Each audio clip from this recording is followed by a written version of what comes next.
Drink it in, drink it in, drink it in, man.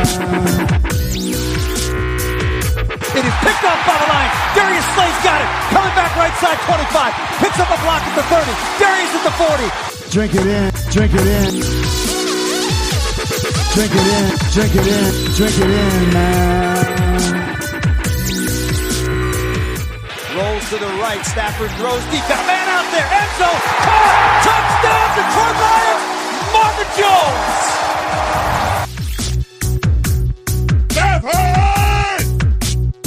Drink it in, drink it in. Touchdown, Detroit Lions. Cornbread.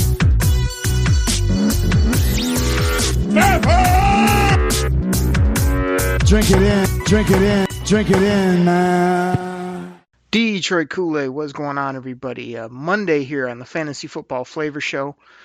Now, before I get started, there's plenty of fantasy shows out there that gives you stats and numbers and who to play and why and all that. You know by now, this show is more me freelancing on the mic, as well as giving you that real life examples, experience, how to deal with situations. I'm like a coach. I'm more of a situational coach more than a analytical coach, let's say. So today on the Fantasy Football Flavor Show, I'm going to do kind of a shorter show, but I want to talk about a couple different things. And let's not even just mess around. Let's get right into it. The first thing I want to talk about are the ups and downs of fantasy football season.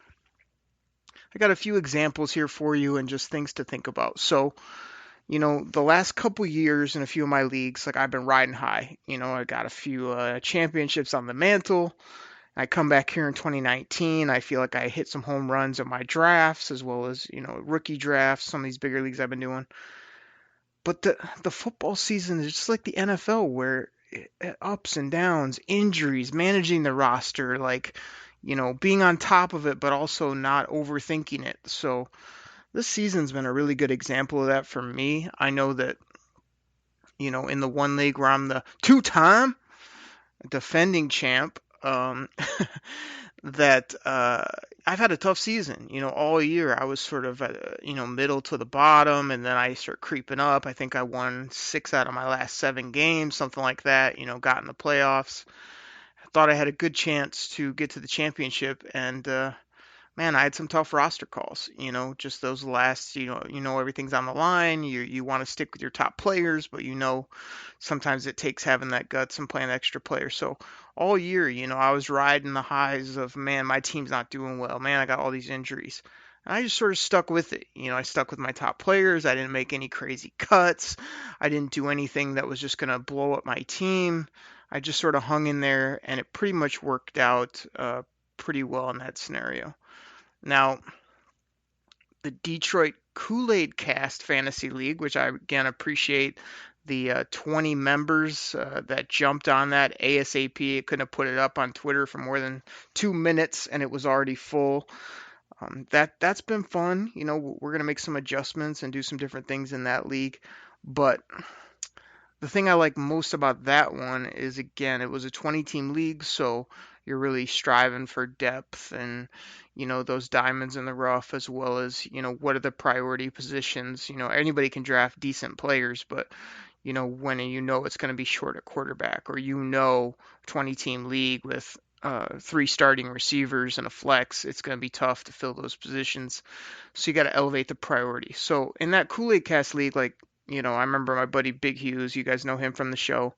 He shouted me out, and he's kind of like, "Okay, you better do good in this league, or else people are going to not take your advice or not listen to your fantasy show that you're doing." And I'm like, "Oh, man, I'm not too worried about it. I like having fun with it. I like giving my opinion.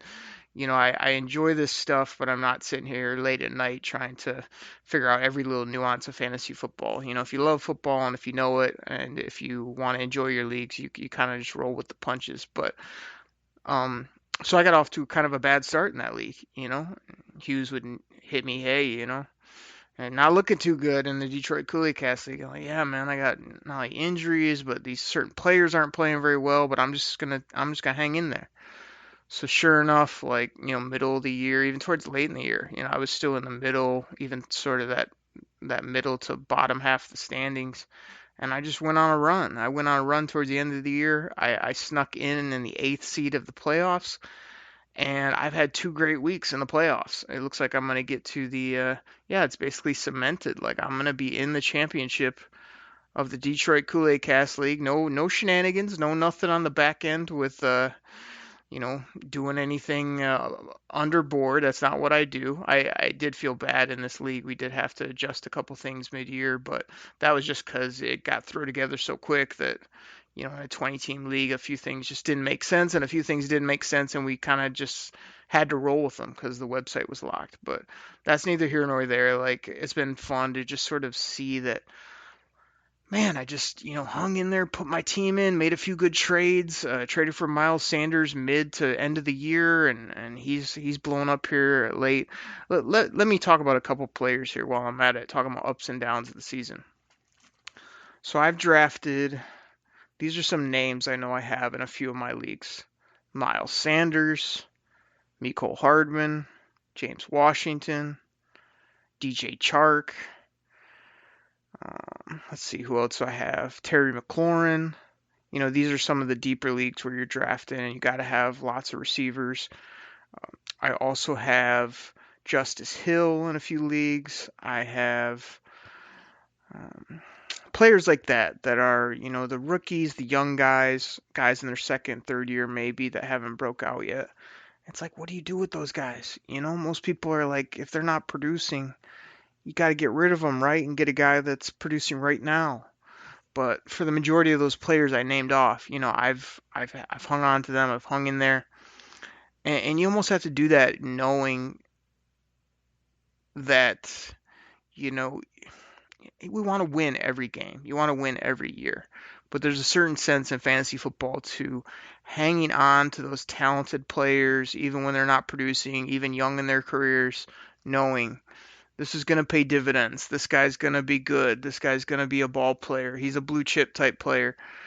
Instead of getting rid of him for the hot waiver claim that week to help you, because the one league where I'm the two-time defending champ, like I'm gonna go down in the playoffs, which kills me to say. I definitely wanted the Michael Jordan three-peat so I could grab the trophy and go fall on my face in the locker room like MJ did, and I think that's what he did when he won the third one there on Father's Day too, I believe, after he lost his dad. But anyway, I really wanted to win that one. But here's the silver lining. Here's the ups and downs of fantasy football.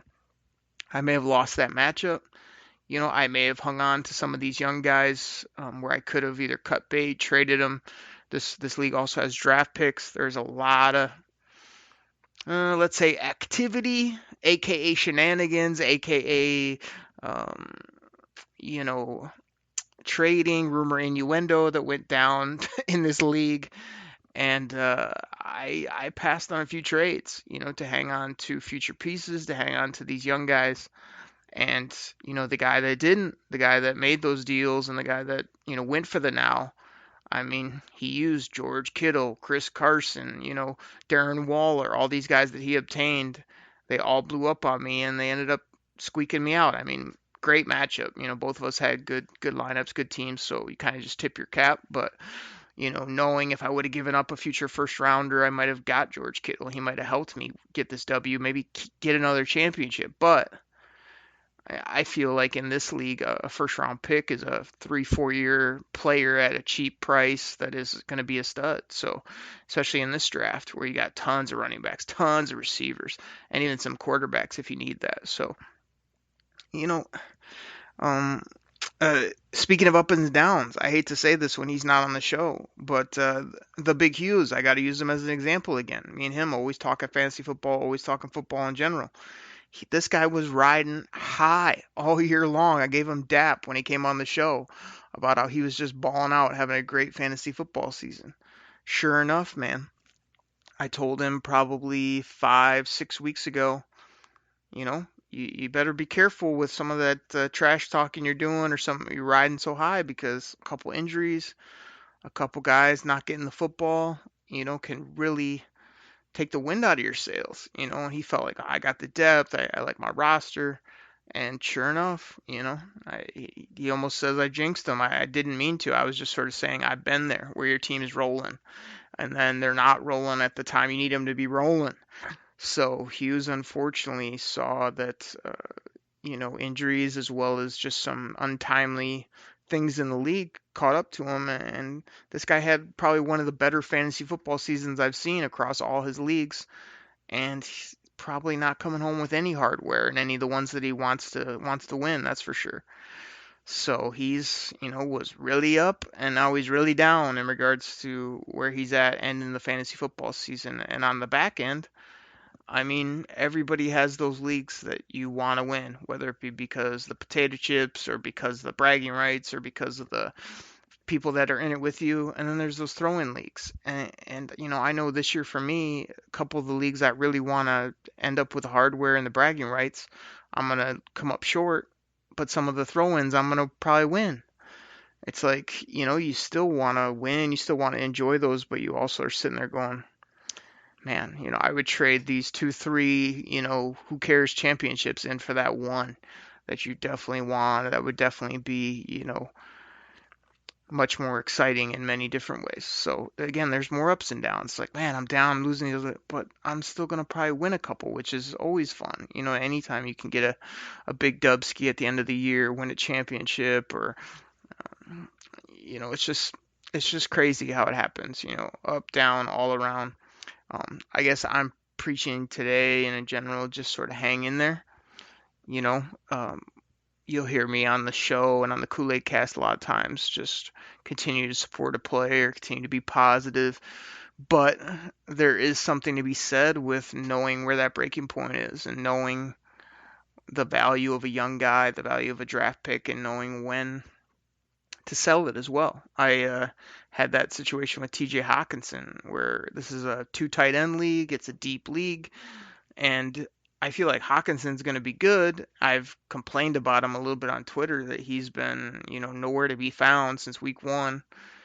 And of course, he went on IR here towards the back half of the year. So this year's a total loss for me in regards to obtaining TJ Hawkinson. But what I did is I basically gave up what I think it was to get him this year, next year.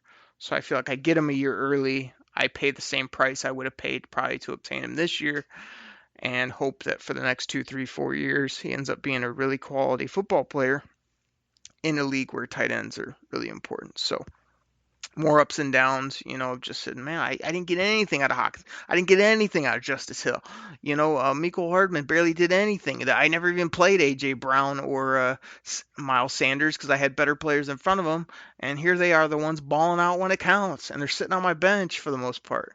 Like that can be crazy frustrating. But I think that, it's prudent to just sort of know values.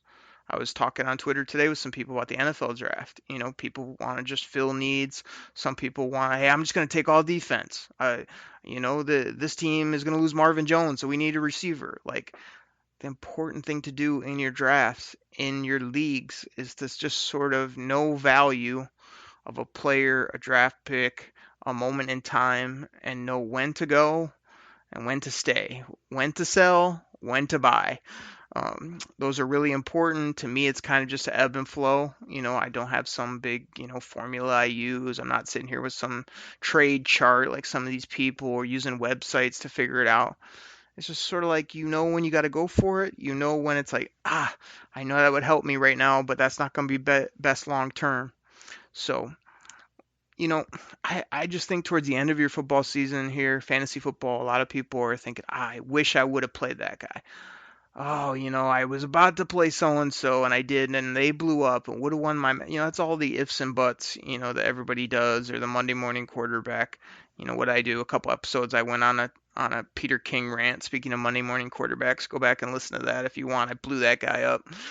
But everybody does it. Everybody thinks, well, I should have, or I knew I was going to, but you got to play your best lineup. You got to be in the moment and sort of know, okay, who do we play? Why?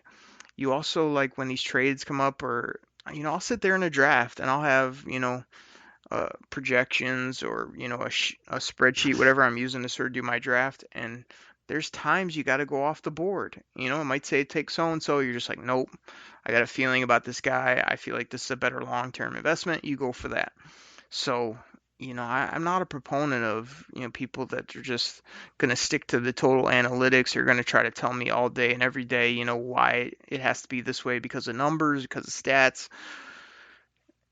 It's about value. It's in the draft. You may have a guy that's perceived to be here, but if you can get a similar type player later, great. Some people say, I just don't want to miss out on so-and-so. Like anytime you miss out on a player, there's another player coming right down the pike, either at a different position. Maybe you got him 2 rounds later. He's a little bit less of a player, but the value is actually better at that point. You know what I mean? All this kind of stuff to weigh. So that's why I enjoy fantasy football so much, to be honest. To kind of I'll close out this shorter episode, is people always kind of wonder, like, I'll have buddies, I don't do fantasy football anymore, it's not fun for me, or it's not my thing, Krifka. Uh, and a bunch of my other buddies do that too. Oh, life's too busy. What I love about it, and I've actually talked to a couple friends back into fantasy football, the reason fantasy football is as big as it is and why it exists is because we all sit there and want to be the GM. We all sit there and have our opinions. Who should play, who's good, who's not, who you would draft, who you wouldn't. Fantasy football is really the only chance where you somewhat get to go ahead and say, all right, go prove it, go show me, and don't just show me, one day, or, pull a Grifka or some other friends where they, oh, you see this player, I knew it, where like the other 10 he didn't get right, but he picks out that one. Fantasy football is a yearly, weekly type game where you got to be on it enough to compete. These people that will join a league and will just sort of, oh, I just didn't have time, or oh, it's not the same for me anymore. Those are the people that couldn't keep up with what it is to sort of be on top of your game and win at fantasy football. Nobody's spending hours and hours unless you do it for an absolute living and have to push out content. The common man is sitting there, between work, between family, between all the other million things we do during the, all right, how am I going to get my lineup in? Like, when am I going to make my roster moves? Like, how am I going to listen to podcasts, or, pull up something that will help me make a roster decision, either who to play or who to pick up. We're all doing that. And it's a matter of, even that to me is fun, kind of competitive, where you're like, we all sort of have the same limited amount of time.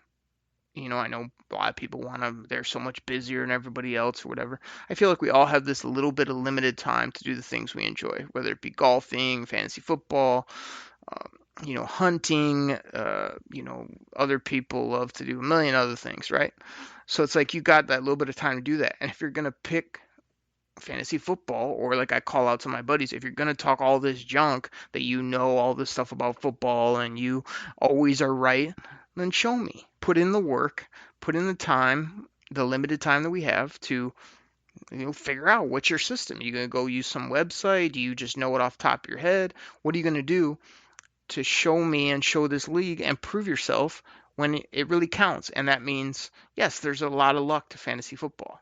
There's times where your guys are all hurt. Maybe you pick some guy, he just turns out to be a stud. It's almost like in that work league, bracket that you do, where the person that knows nothing about basketball usually does well, right? There's a certain element to that of luck. But there's also a sense of, if you pluck away at it day by day, little by little, you know your stuff, you get a few right, you get a few wrong, you hang in there, you make a few trades, you do, a little bit of everything. At the end of the year, I feel like you'll be hanging in there. It's the people that miss the draft, don't put any work in, talk a bunch of noise, but don't know what they're talking about, that end up coming up short. And that's when I like seeing the people that they didn't make it their life. They didn't make it like the end all be all, but we all love to compete. We all love to win. And we know that usually when you want to compete, whether it be on the field, the court, whatever, it takes some work. If you really want to be good, you might need to go put in some extra jump shots. You might need to go throw the football for some extra routes with your receivers. And that's what it isn't to me in fantasy football. These ups and downs I'm talking about, as well as hanging in there, is like you can sit there and make all the excuses you want. You can sit there and sort of say, oh, well, I'm just too grandiose. I'm too busy for this. Then don't talk the noise and don't act like you know everything, or sit there on Monday, Tuesday morning and say, oh, see, I knew that guy wouldn't be good. Oh, see, I would have done this or I would have done that, because you didn't do that. You didn't do that. And you had your chance. So I think it's really important to kind of, don't just sing it, bring it type of thing, as well as, just these. We could talk about stats. We could talk about numbers. We could talk about who to play. I could sit here for another 20 minutes and tell you who to play in your championship round in week 16 of the NFL season. We could break down matchups. I do that more so on my USA Today Lines Wire called the Fantasy Football Weekly. If you haven't checked it out this year, check it out. And I'm definitely hoping to bring that back next year, as well as some other content I'm working on. Hopefully we'll be able to tell you more about some of that stuff here in a bit. But we could talk all about that. But to me, what's fun are all these little things that happen. The trades you didn't make, the time that you held a player and he ends up being a great player a year later than you wanted, but it ends up paying off in the long run. I've had a couple where I make a trade now and maybe fall short, maybe sort of eat it. But bam, next year I got the number one pick in the draft because of that trade. Next year, I'm seeing a player come to fruition that I almost cut. I almost got rid of. To me, those are the fun things, not only about player acquisition, team building, fantasy football, but about the process. To me, the process is so much more fun sometimes than the end result. People will say, oh, I lost. I just, the season was such a waste. I'm so frustrated. Like, for 10, 12, 14 plus weeks, you had fun managing your roster, put people in, enjoying it top to bottom. You're just frustrated with the end result of you didn't win. You came up just short. You should have played so-and-so and you didn't. Like, we all deal with that. That's all that second guessing that happens, not only in fantasy football, but in life. But the fun part is the journey, the process, as well as all these little intricacies I'm talking about, all these little ups and downs, and all of this little bit of hanging in there to see the end result and hope that it's exactly what you want and what you plan for. So there it is. No breaks today. Got the sponsors in off the top. Just wanted to sort of talk fantasy football, talk about those scenarios, and get away from some of the start, sit, stats, numbers, this, that, and just say, like, enjoy the ups and downs, enjoy the thrills of victory, and deal with the agonies of defeat. They happened to me this past weekend. I fell short in a couple. Looks like I'm probably going to win a couple. Hey, that's how it happens. So thank you, everybody, so much. I've emptied my fantasy football tank here for you in a shorter episode. Enjoy the game tonight. This will be coming out just a little bit before Monday Night Football. Enjoy it. If you got anybody on the Saints or the Colts, I hope they blow up for you and help you win your matchup. If you don't and you've won, get those lineups in, check those waiver wires for next week. If you came up short and you're done for the year, fantasy football is never done. There'll be a draft before you know it. There'll be rookies, NFL draft, free agency. You're going to have to keep your eye on all that to compete and win that hardware in 2020. So thank you, everybody, so much. Take care. I'm out. Pack the bag, start the plane. This game is over. It is over. What a comeback by the Lions! Drink it in, man.